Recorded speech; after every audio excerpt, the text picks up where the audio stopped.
Shri S.R. Thakur प्रस्तुत इयत्ता 10वी विषय भूगोल सेतू अभ्यासक्रम चाचणी क्रमांक 3 उत्तरासह वेळ 50 मिनिटे गुण 30 दिवस 44वा व्हिडिओ आवडल्यास व्हिडिओला लाईक करा, शेअर करा आणि जर सबस्क्राईब केले नसेल तर सबस्क्राईब करा.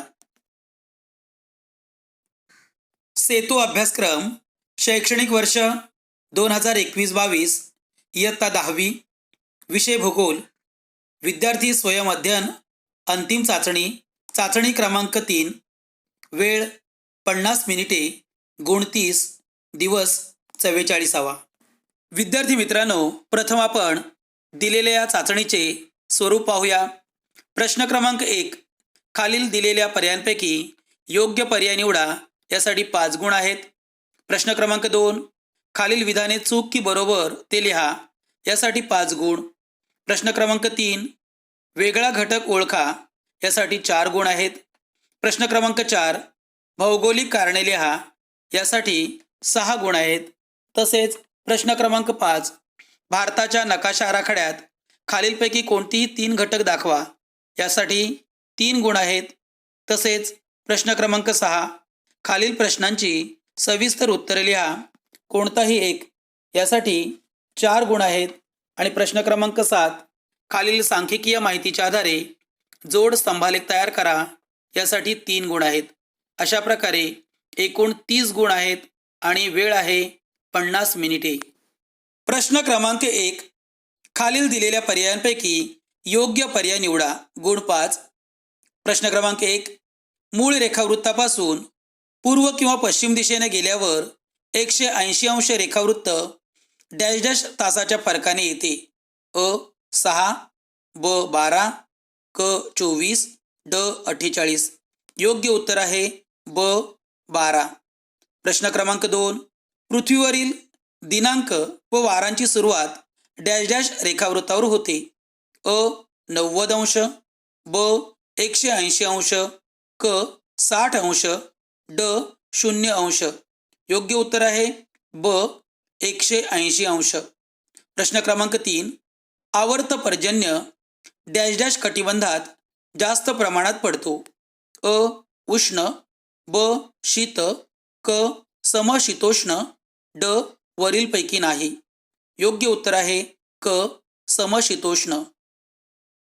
प्रश्न क्रमांक 4, महाराष्ट्र व गुजरात या 2 राज्यात होणाऱ्या व्यापारास डॅश डॅश व्यापार असे म्हणतात. अ आंतरराष्ट्रीय, ब अंतर्गत, क किरकोळ, ड घाऊक. योग्य उत्तर आहे ब अंतर्गत. प्रश्न क्रमांक 5, हरित छन्न मार्गाद्वारे डॅश डॅश वाहतूक केली जाते. अ अवजड मालाची, ब प्रवाशांची, क अवयवांची, ड भाजीपाल्यांची. योग्य उत्तर आहे क अवयवांची. प्रश्न क्रमांक 2, खालील विधाने चूक की बरोबर ते लिहा, गुण 5. प्रश्न क्रमांक 1, नागरी भागात गुन्हेगारीचे प्रमाण कमी असते. हे विधान चूक आहे. प्रश्न क्रमांक 2, रोरो वाहतुकीसाठी हवाई मार्गांची आवश्यकता असते. हे विधान चूक आहे. प्रश्न क्रमांक 3, सेवांच्या देवाणघेवाणीस अदृश्य व्यापार असे म्हणतात. हे विधान बरोबर आहे. प्रश्न क्रमांक 4, 0 अंशच्या रेखावृत्तावरून जागतिक प्रमाणवेळ ठरवली जाते. हे विधान बरोबर आहे. प्रश्न क्रमांक 5, पर्जन्य छायेच्या प्रदेशात पर्जन्याचे प्रमाण जास्त असते. हे विधान चूक आहे. प्रश्न क्रमांक 3, वेगळा घटक ओळखा. प्रश्न क्रमांक 1, दिलेले पर्याय आहेत. घळई, व्ही आकाराची दरी, यू आकाराची दरी, नागमोडी वळण. वेगळा घटक यू आकाराची दरी. प्रश्न क्रमांक 2, पर्याय आहेत. विषुववृत्त, मकरवृत्त, कर्कवृत्त, ग्रीनिच रेखावृत्त. वेगळा घटक ग्रीनिच रेखावृत्त. प्रश्न क्रमांक 3, पर्याय आहेत. प्रतिरोध पाऊस, आवर्त पाऊस, आम्ल पाऊस, आरोह पाऊस. वेगळा घटक आम्ल पाऊस. प्रश्न क्रमांक 4, पर्याय आहेत. प्रश्नावली, होकायंत्र, कॅमेरा, पर्जन्यमापक. वेगळा घटक पर्जन्यमापक. प्रश्न क्रमांक 4 भौगोलिक कारणे लिहा. प्रश्न क्रमांक 1 नागरी भागात वाहतुकीची कोंडी होते. उत्तर 1 शहरांचा क्षेत्रीय विस्तार झाल्याने शहरांच्या बाह्यवर्ती भागात व उपनगरात लोक निवास करतात. 2 शहराच्या केंद्रवर्ती भागात व्यवसाय, उद्योग, व्यापार, नोकरी, शिक्षण इत्यादीसाठी रोज उपनगरातून लोकांची ये-जा सुरू असते.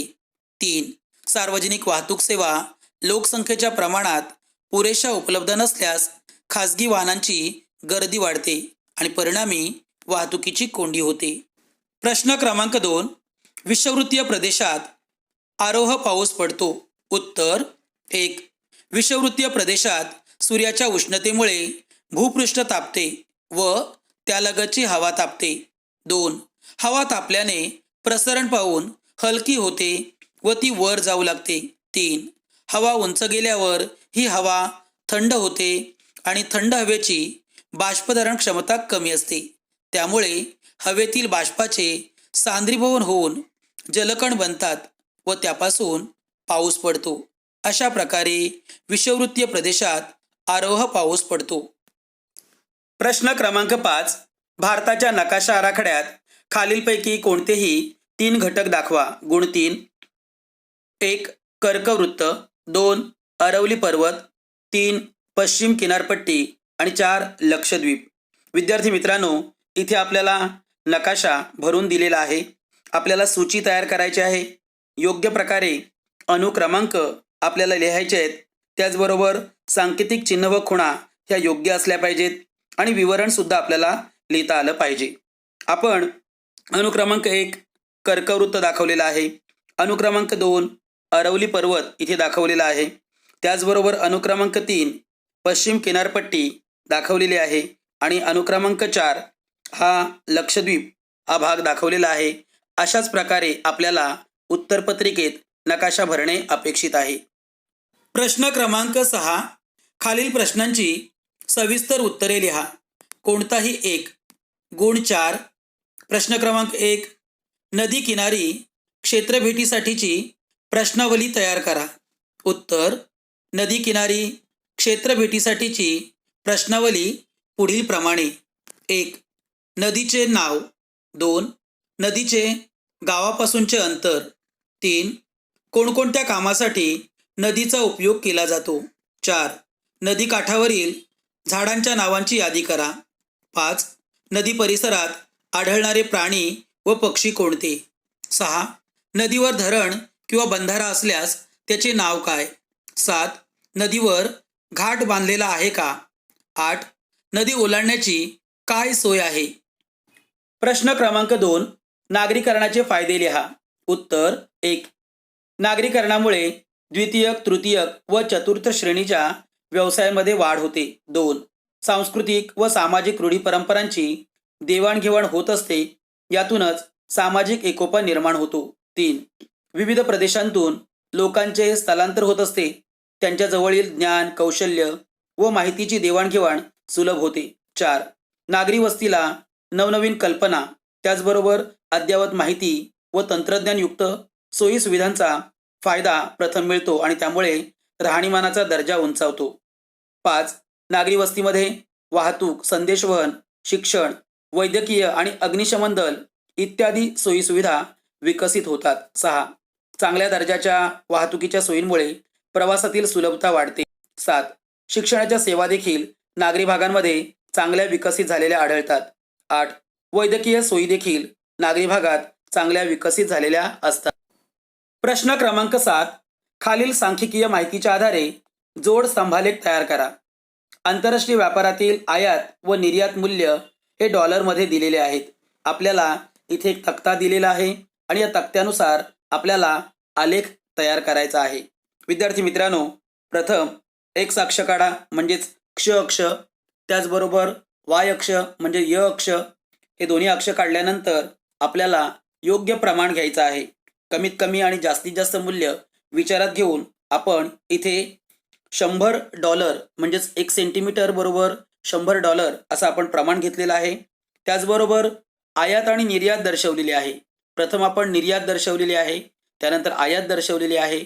अशा प्रकारे आपल्याला सूची करणे अपेक्षित आहे आणि असाच आपल्याला आलेख उत्तरपत्रिकेत तयार करायचा आहे.